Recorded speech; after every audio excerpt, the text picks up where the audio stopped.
he claimed, and I'm taking this from when Bill the Butcher played him, would give barbers nightmares. Jamie Raskin. Jamie Raskin is behind the major part of the January 6th committee. I'd say he's third in line. And he was accused of Stalinism. And his defense is, he obviously worked hard at this. He got his questions in advance. His defense is, no, you're the Stalinists because you're in bed with Putin. Which is, just let's take a step back here, too. They think because you don't hate someone as much as them, that you love them. That's the whole, you're 100% with us or 100% against us. So because Trump went to meet Kim Jong-un and say, hey, buddy, how are you? Let's agree to disagree here. And what did Trump do to Putin? He said, if you touch Ukraine, what was he saying? All of these beautiful turrets in Moscow will be obliterated. So they had a mutual respect in a sense, like gang leaders do. And they feared him. That doesn't mean we're pals, shithead. But talk about the kettle calling the pot black.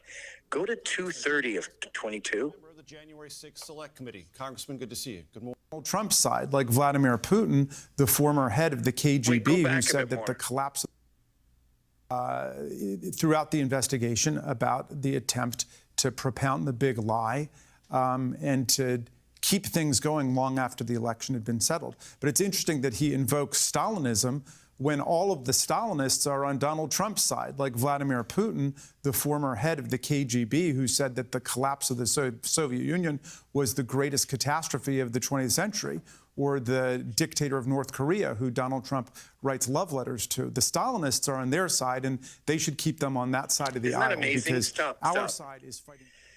It's like a thing in a thing, which is what he's doing by saying the big lie all the time. It's so meta. And then because Trump went to North Korea, that means he writes Kim Jong-un love letters every day.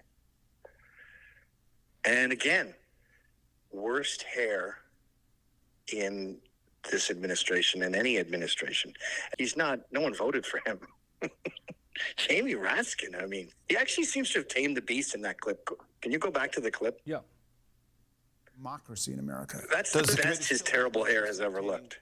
Testimony from Ginny Thomas. And it's pretty bad. The 2020 election. Let's not. God, don't you just want to tackle him and drag him to the barbers? It at least looks dry in that one. Yeah, it always has like a weird. Well, both these guys have like these dready, wet noodles. Yeah. I just want to like wash it, run a comb through it, and then have a nice 50s haircut. Like, if you're bald, you're bald. You can't trick us. All right, so I don't know how we're doing for time. How are we doing for time? We have probably another 15 minutes. Man, these little blips go by quickly, don't they? They're quick blips. Quick blips. Blips in time. So this is kind of old news now, I guess. You guys have all been talking about it all week. It was, 3 or 4 days ago, Biden's Hitler speech. Brutal optics. The funnest thing about this whole thing was seeing the left defend it. And one of the takeaways I saw, how is this for crazy? Again, the running theme here is that whatever they say about us is really true of them. They said, yes, it wasn't the best optics in the world. And that's true. It was literally the worst optics any president has ever done. I mean, it was worse than Bill Clinton putting the cigar in Monica Lewinsky's vag, but we never even saw that. We just heard about it. But they go, yeah, well, the difference is if Biden had done that, if Trump had done that, it would have been true. He would have been playing to his base. In the case of Biden, it's just a silly accident. Wow. And the takeaway is, well, Trump's a Nazi, and if he had done this, it would be true. Interesting. Look at this quote, though, in 2-4. He says, the right thrives on chaos. Like, look at 2020, the insane riots that were going on, how the DNC profited from that, how CNN hit it and said, fiery but mostly peaceful.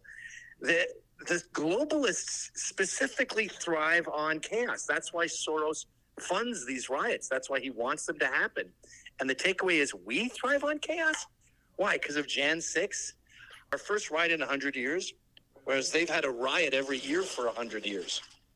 And now, America must choose to move forward or to move backwards, to build a future or obsess about the past, to be a nation of hope and unity and optimism, or a nation of Unity fear, and optimism.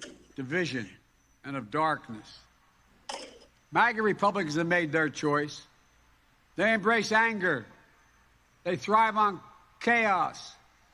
They live not in the light of truth, but in the shadow of lies.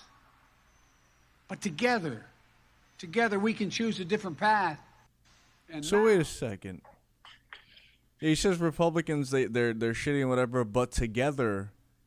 So is he being like together everybody who's not them? Yes. Huh. Together, we need to unite. Everyone but MAGA. Wow. Because he knows MAGA's never going to vote saying we need to get through to these guys and try to let them see that we can all work together. Let's just let that ship sail and focus on the rest of us. Which is crazy because he ran on the opposite. Go to 2-6. He ran on unity over division.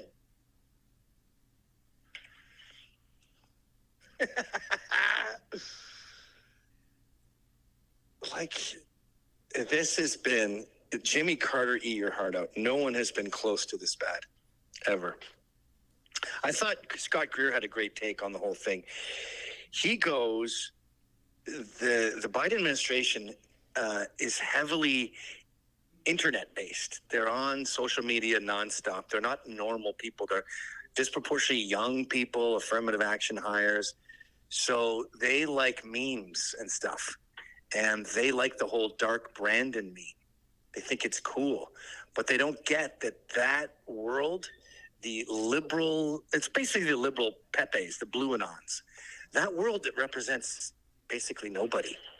So you fuck because you please yourself and your friends, but I'm literally talking about 2% of the population.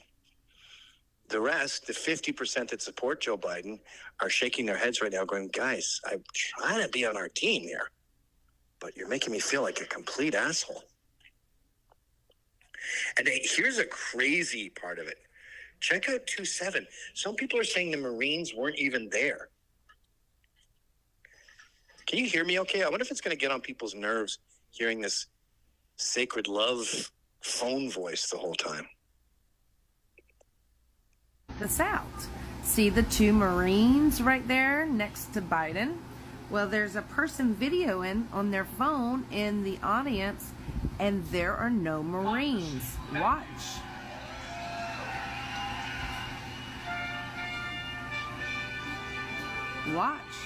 Watch the phone. Okay, Ryan, I can't see it, but when they pull up the phone and there's no Marines there, can you zoom in? Yes. My guess here is it could be an angle thing. I want to believe this really bad, but I saw in the comments a pretty good point that there's like a slight angle there, and they're just reset back, you know. See, that's the bummer of not being friends with Owen Benjamin anymore. I could always count on him to be on the side of the conspiracy. Dude, they've been using CGI Marines for a long time. No. All That right. imitation's banned. Fuck. Take them off your deep fakes and go work on your Andrew Tate. That's terrible. That's terrible, that. Keep going with it, though.